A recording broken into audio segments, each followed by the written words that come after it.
There is a taste in here that you cannot find in other vegetables. And the more you eat, the more it's become tasty and you keep on, asking for it. What this farmer in Hawaii is talking about is not a vegetable, it's a tree. And while Vicky Domingo says it has an unusual flavor, there's more to this tree than meets the taste buds. You keep on eating and eating and you can feel your body is more energetic, more healthy, and you can see the difference. You're not dropping, you keep on, just so active. You have to remove one by one like this. Domingo says she has grown this tree on her farm for more than 25 years. She harvests moringa twice a week all year round.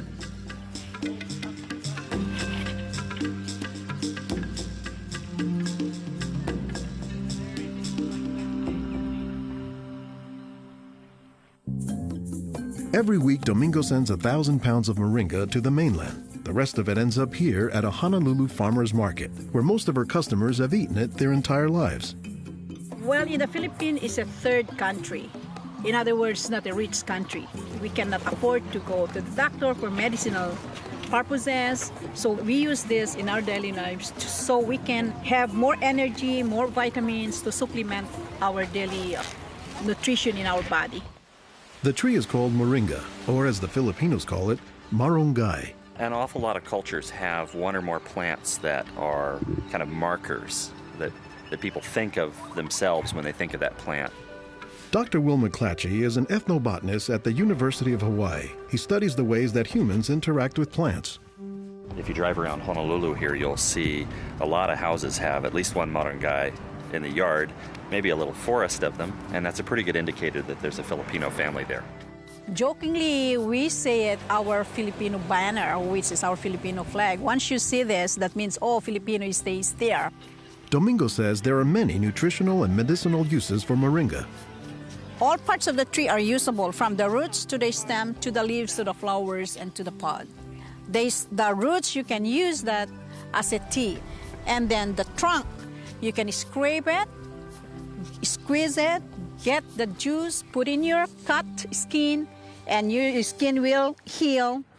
Some of this may be folktale, but some cultures have used moringa as a medicinal plant for thousands of years.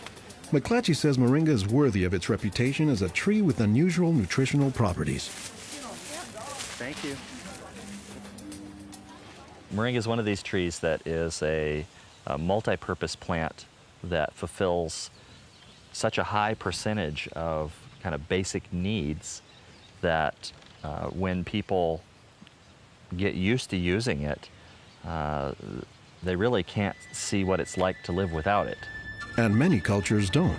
Today, moringa is used as a remedy and, in essence, a multivitamin in many of the world's warmest regions. Moringa is used widely in Africa and South Asia, and it's been introduced into South America and Central America, where it's also being used. So, this is not just a plant of a single community. We were just talking this morning with one of the owners of this plantation, and he was just telling me how the last time he was here, he had a handful of moringa leaves and that he worked all morning on it and felt great. Dr. Mark Olson is a botanist and a leading expert on moringa. He teaches at Instituto de Biología, Universidad Nacional Autónoma de México in Mexico City. Here, he is visiting a new moringa farm about 2 hours outside the city limits. So they've just planted these here, and soon they'll be nice and big. Olson says that while moringa can grow in places like Mexico or Hawaii, the tree is native to arid subtropical regions, places like Africa and southern India, hot places where moringa has proven its persistence. And this is a plant that really does do extraordinarily well in some of the most difficult areas, in areas that are very hot, areas that are very dry, areas where other things are very difficult to cultivate. Look at the little tuber there. This is one of the reasons it survives so well in dry areas. Also, they're storing lots of water in the wood. So that's one of the reasons this is such a remarkable tree. They don't have particularly deep roots. That's sort of a myth about moringas, that they survive because they have deep roots. No, they're storing water in their roots in their trunk. But moringa, says Olson, does a lot more than just survive, despite the tree's sometimes scraggly appearance.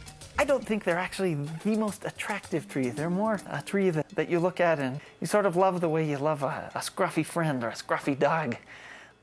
Because the branches sort of splay here and there, and they get burdened down with huge quantities of fruits on them. And that's actually what makes the tree so remarkable, is that it's such a generous tree. And that's because people have found multiple uses for so much of the tree, including its seeds. They're full of oil. You press the seeds, and then this wonderful aromatic oil comes oozing out, which you can use for cooking, you can use for cosmetics or lubrication or whatever. And the cake, the press cake, the stuff that's left over after pressing the seed, that is what's used for water purification. Water purification, Olson says, is especially useful in developing countries where clean water is hard to come by. But the benefits don't stop there. Some of the things I think are most exciting about moringa is, for example, the high vitamin content. There's a lot of vitamin A in the leaves. And worldwide, that's a problem. A lot of people have problems in development of their eyes because they don't have enough vitamin A. Moringa's vitamin A content, and its content of vitamins in general, has caught the attention of scientists around the world. So I started to read about moringa, and I was absolutely amazed about the richness in nutrients, in many antioxidant compounds, in vitamins. Dr. Monica Marcoux is a pharmacologist who has studied many plants. She has done extensive research on moringa and says it has significant nutritional potency. This subject is one of the topics of her recently published book, Miracle Tree. To me, it was just a natural pathway from my scientific background and my love for trees to writing this exciting book on one of the most exciting and extraordinary trees of our world. Marcoux spends much of her time looking at trees and plants, both as a pharmacologist and as an artist. While Marcoux, the nature photographer, is grabbing shots of plants, Marcoux, the pharmacologist, says she has a bigger concern. We are having an epidemic of cancer and cardiovascular diseases and many other chronic diseases. It's because we basically do not eat what we are supposed to eat. Most of the plants are famous for a particular type of nutrient, like for instance, the orange or the lemon is famous for a high content of vitamin C. The spinach, for instance, on the other hand, is famous for its iron content. Moringa is very unusual because this single plant contains a wide variety of nutrients, but also in quite very high amounts. Marcoux says this concentration of nutrients, combined with low calories and low sodium content, makes moringa an ideal energy food or supplement that can help offset the typically unhealthy Western diet. Many of the Westerners are also deficient in antioxidant and anti-aging substances that are mostly found in plants. Antioxidants, according to the National Institutes of Health, protect the body's cells and may prevent cancer. And Marcoux says moringa is a treasure trove of antioxidants that happen to work hand in hand. Antioxidant substances and antioxidant vitamins work together in the body. For instance, it's known that selenium works better in the presence of vitamin E. Moringa has high amounts of selenium and has also vitamin E. While many plants contain antioxidants, Dr. McClatchy says that moringa is also high in the nutrients we usually associate with meat. Moringa is well known for being a good source of leafy green vegetable protein. And you don't get a lot of protein out of many vegetable foods other than like beans and things like that. So getting it out of the leaves is really a big deal. And while there are a few other plants like soy that are protein rich, Olson says moringa is special. I have a lot of food allergies. I'm allergic to wheat, I'm allergic to eggs. Soy tends to be a fairly highly allergenic food. It causes allergies easily in many people. We think that this is because of the form that some of the proteins are in soy. They're apparently in a form that's very simple and fairly easy for the body to assimilate in moringa. According to the United States Department of Agriculture, moringa contains 18 of the 20 amino acids, building blocks of proteins that are found in the human body. And, says Marcoux, moringa is one of the few plants that contains all of the essential amino acids. Moringa contains all the 9 essential amino acids that actually we cannot produce. Their presence, but also their ratio, is very beneficial, and it is estimated that this ratio is very good for absorption and for being bioavailable to our bodies. Further research is needed to establish the bioavailability of all of Moringa's nutrients. But in some places, scientific studies may be too long a pursuit and take a back seat to a harsh reality. In most of sub-Saharan Africa, any baby has a 20% chance of dying before he reaches the age of 5. In some countries, up to 40%. And even those who survive past the age of 5, up to half or more will suffer from malnourished physical and mental development. C'est des lésions de malnutrition. These are lesions caused by malnutrition around the neck and around the waist. They are dry now, but will become permanent scars. As the former regional representative for Church World Service in Senegal for 16 years, it was Lowell Fugley's mission to help local clinics develop ways to save children at risk to malnutrition. Having been born myself into a middle-class American family, I thought it was just by chance that I was born in these conditions and not in the condition of a poor African family in the bush of Africa and living a malnourished life. And so I have a certain obligation to share what I received. In his quest to combat malnutrition, Fugley came across Moringa in the late 1990s. It contains more vitamins and minerals in various combinations than you find in any other possible vegetable. And I thought to myself, if this source of nutrition could be made available at the village level, then this could be a very effective tool in preventing malnutrition. What Fugley says he didn't know at the time was that the Senegalese people were already familiar with Moringa.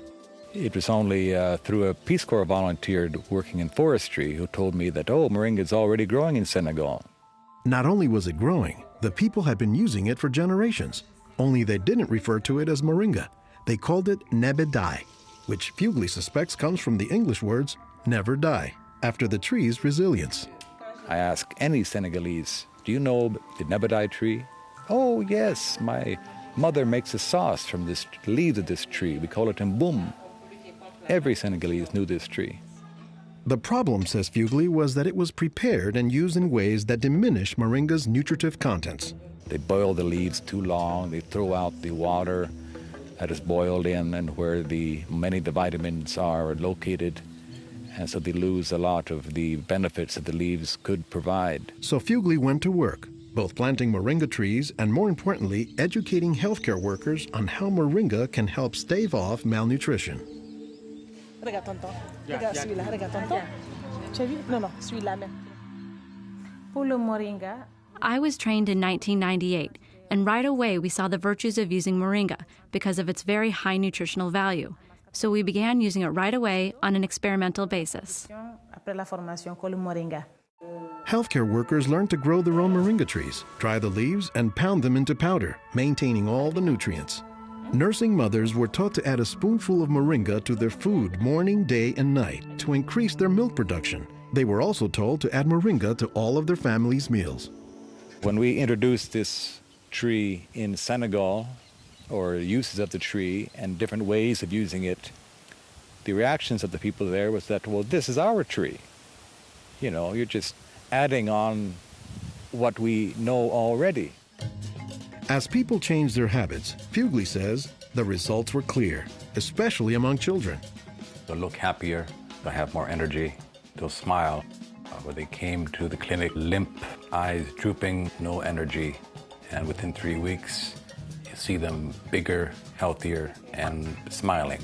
La récupération avec le moringa a été beaucoup plus rapide. We observed that it was much, much more effective than the classic system we had been using, which was based on imported and costly products, such as milk powder, sugar, and vegetable oil. With moringa, people can go into town and find it themselves. Et on l'a, même des fois sans un sou. Moringa is still being used, it's still being promoted, it's still being very valued, even without our input from the outside. Moringa, it doesn't die, it can continue on its own. So you have to eat the moringa on a daily basis. And all their grandkids are eating it every now and then, even my own children, and they are already professionals, and yet they come home and eat it. And while moringa is mostly considered an ethnic food, the trend, says McClatchy, is that more nutritious plants, like moringa, are finding their way into the mainstream. Our diets are pretty bad, although they are improving. But one of the reasons they're improving is because we're starting to adopt more and more of these kinds of plants. I've been in villages where the only trees that survive and grow well are Moringa oleifera, which is really amazing when you consider how many useful things the tree provides. Moringa it comes very close to being a perfect source of nutrients in terms of variety and concentration. So that is, I think, very unique about this moringa tree.